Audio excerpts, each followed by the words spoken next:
Voyons ensemble la notion de grandeur produit ou de grandeur quotient.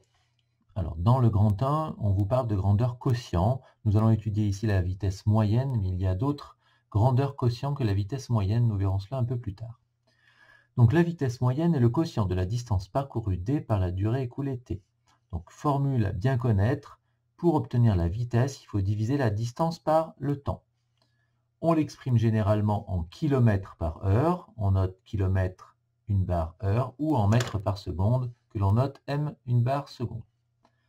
Premier exemple, le TGV met 2h48 pour parcourir les 504 km entre Saint-Étienne et Paris. Quelle est sa vitesse moyenne en kilomètres par heure? Donc nous avons dit que nous allions utiliser la formule V égale D sur T, distance divisée par le temps. Donc ici, on la veut la vitesse en kilomètres par heure. Notre distance est déjà en kilomètres. Il faut maintenant que l'on transforme notre temps en heures. Alors on a déjà 2 heures, mais il faut transformer de 48 minutes en heures. Alors je vous rappelle que le plus simple pour faire cela, c'est de faire un petit tableau rapide. Ça peut se faire aussi en un calcul, mais avec ce tableau, vous êtes sûr de pouvoir convertir toutes les durées assez rapidement. Donc vous mettez ici heure, vous mettez ici minutes. Vous savez que dans une heure, il y a 60 minutes. Et on aimerait ici convertir nos 48 minutes en heures. Donc, on utilise soit un coefficient de proportionnalité, soit produit en croix. Je passe un peu vite. Je vais utiliser moi le produit en croix. 1 fois 48 divisé par 60. Et on trouve 0,8. Cela veut dire que 2 heures 48 minutes, c'est égal à 2,8 heures. Donc maintenant, on va pouvoir repartir sur notre formule. V égale D sur T, distance sur le temps. La distance, c'est de 504 km, divisé par le temps qui est de 2,8 heures. Et 504 divisé par 2,8, ça fait 180. Donc la vitesse moyenne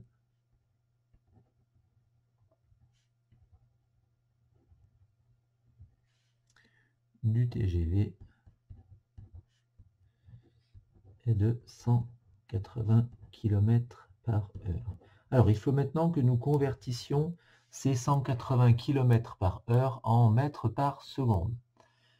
180 km par heure, ça veut dire 180 km en une heure.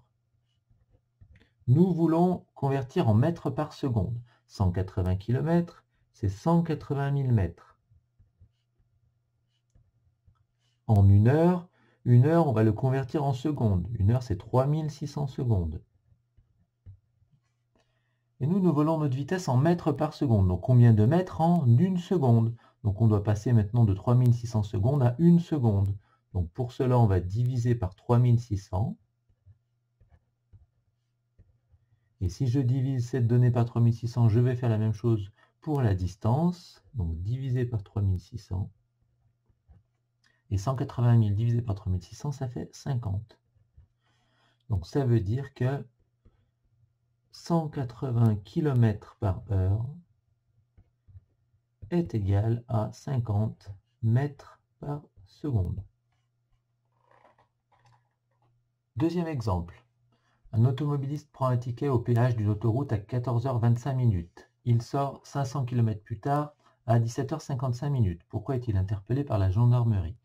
Essayons de déterminer sa vitesse moyenne pour voir si il a bien respecté la vitesse maximale de 130 km par heure sur une autoroute. Donc pour aller de 14h25 à 17h55, il y a 3 heures et 30 minutes. Ensuite, on doit convertir nos 3 heures 30 minutes en nombre décimal d'heures. 3 heures 30 minutes,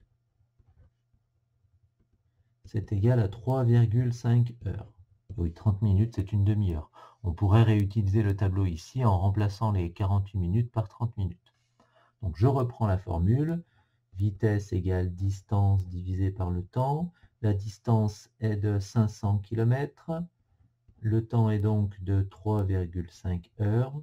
Et 500 divisé par 3,5, ça fait à peu près 142,8